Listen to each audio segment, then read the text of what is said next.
I have to tell you, as a critic and fan of Iron Man growing up, the #1 comic, that and War Machine, I've never been more excited, never been more satisfied, and never been more blown away. It's almost like when the movie's over, it's like, I gotta go see this again. Really? You guys did such an amazing. And I'm like, but then Favreau was down, I'm like, it's gonna be cool. You know, plus I'm a big fan of your work, and you've never disappointed me. So I'm like, all right, I'm gonna give him a chance.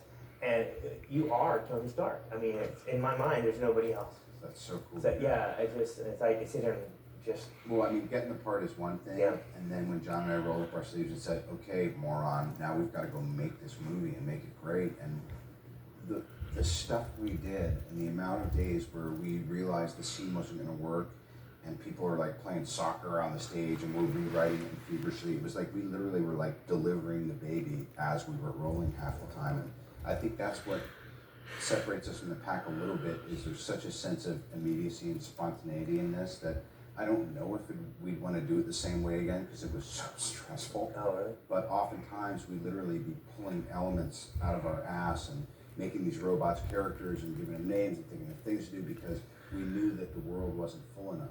Usually you just shoot an empty world, right, and then CGI comes in and you have really good scenes that are emotional and really scenes that are really, you know, full of rage, and then you think you cobble it all together, whereas we thought this thing has to be working on a bunch of levels all the time.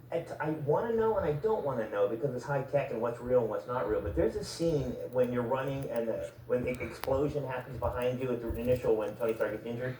Was that real? Was that a real? Dude, all day long. You want to know why I was running my ass off? Yeah. They had 30-gallon drums of kerosene and plant bombs and all. That entire day, I felt like I was in a minefield. That was an amazing scene. I had to make it feel real. John said, "I'm not going to do anything faking back at you." I was like, "Really?" He was like, "Action!" You know? Yeah. Wow.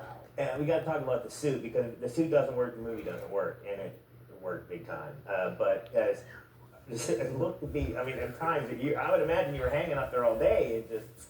We were working our asses off, and ILM was at the top of their game. Stan Winston designed this really cool suit, and then sometimes I put it on and I go, "Guys, I can't actually raise my arm in it because it's heavier, like the joints won't fit." And they'd be like, "All right, well, take out that shoulder piece," and they go, and then they go, "Well, now," and then they put like 2 dots in it and be like, "Now do it." You know, and John was just sitting there the whole time, just in the chair like you were, like, "Dude, just be cool." He wasn't cool inside, but how, you know, if the director looks over at you like, "I'm flipping out," then you're gonna blow. Do you have any pool where I can get the costume for Halloween by any chance? Just borrow it for a day? Ooh, dude, you don't want to not want to wear this thing to a Halloween party. Okay. It's so constrictive. And now that this reeks of franchise forever, did you get it in your contract to have a stripper pole put on your plane? That's a great scene. It was cool. Yeah. Again, John's, mine, and Terrence's idea. There was a really cool scene scripted, and we said, you know what, we've got to have this thing get really degrading really quick. Yeah. High five. Thanks. I don't know, just an amazing job. I don't know, just, man, what a great film.